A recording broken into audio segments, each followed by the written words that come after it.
नमस्कार, मी Megha Jagtap. BBM news मध्ये आपल्या सर्वांचं स्वागत.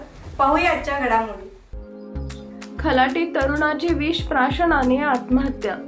जत तालुक्यातील खलाटी येथील समाधान उर्फ सचिन प्रभू चव्हाण वय वर्ष 25 यानं स्वतःच्या राहत्या घरी विषारी द्रव्य प्राशन करून आत्महत्या केली. ही घटना शुक्रवारी सायंकाळी 5:30 वाजण्याच्या सुमारास उघडकीस आली आहे. समाधान हा कमी शिकल्याने मजुरी करत होता, तसेच तो अविवाहित आहे.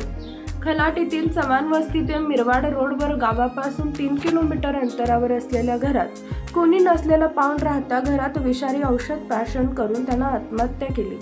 त्यास दारूचे व्यसन होते. दारूच्या नशेतच त्यानं आत्महत्या केली असावी असा प्राथमिक अंदाज आहे. सायंकाळी 5 वाजता कामावरून घरी आल्यानंतर त्याच्या आईनं प्रथम पाहिले. घटनेनंतर खलाटीचे पोलीस पाटील भाऊसाहेब शेजूळ यांनी जत पोलीस ठाण्यात दूरध्वनीवरून कळवून घटनेची पोलिसांना माहिती दिली. सायंकाळी 7 वाजण्याच्या सुमारास मृतदेह शवविच्छेदनासाठी जत ग्रामीण रुग्णालय इथं आणण्यात आला. उत्तरीय तपासणी रात्री उशिरा झाली. त्याच्या पश्चात आई, वडील, विवाहित, 2 बहिणी असा परिवार आहे.